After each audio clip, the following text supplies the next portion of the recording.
நாம பார்க்க போறது லீஃப் வருடமும் பிப்ரவரி மாதமும். லீஃப் ஆண்டு, அதாவது ஒவ்வொரு ஆண்டையுமே நம்ம 4 வகுத்து பார்த்தோம்னா மீதி 0 வரணும். அப்படி வந்தா அதை லீஃப் ஆண்டு அப்படின்னு அழைக்கிறாங்க. 2026 ஒரு லீஃப் ஆண்டு.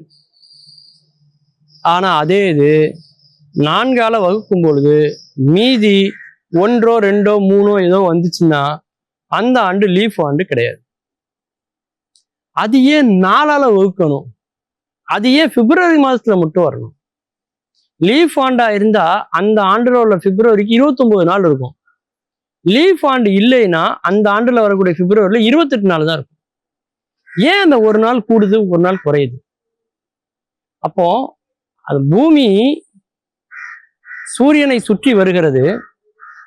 அப்படி சுற்றி வருவதற்கு எடுத்துக்கொள்ளக்கூடிய நாட்கள் எவ்வளவுன்னு பார்த்தா 365 கால் நாட்கள் அப்படின்னு சொல்லப்பட்டிருக்கு. அந்த கால் நாள்ங்கிறது என்ன? ஏற்கனவே நம்ம பார்த்தோம் இல்லையா? அதாவது ஏன் லீஃப் ஆண்ட 4 வகுப்போம்னு, அதுக்கும் இதுக்கும் ஒரு தொடர்பு இருக்கு.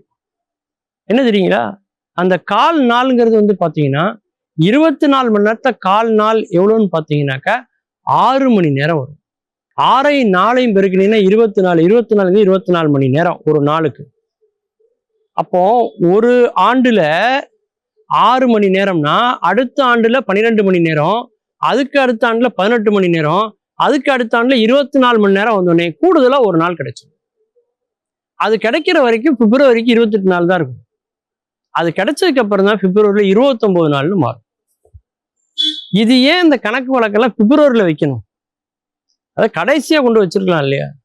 கடைசி மாதமா இருக்க டிசம்பர்ல இந்த மாதிரி கூட்டி குறைக்கிறது அதெல்லாம் அடுத்த மாசத்துல வச்சிருக்கலாம் இல்லையா? இதை எதுக்கு பிப்ரவரியில் வச்சாங்க அப்படின்னு பார்த்தீங்கன்னா, பழைய கேலண்டர்ல எல்லாம் ஒரு ஆண்டினுடைய கடைசி மாதம் எது அப்படின்னா பிப்ரவரி தான். அதனாலதான் இந்த கணக்கை நேர் செய்யக்கூடிய வேலையை பிப்ரவரியில அவங்க பண்ணியிருக்காங்க.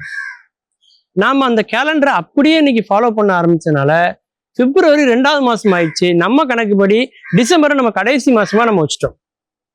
அதனாலதான் இந்த மாற்றம் முழுக்க எதுல நடக்கு அப்படின்னா பிப்ரவரியில நடந்துகிட்டு இருக்கு.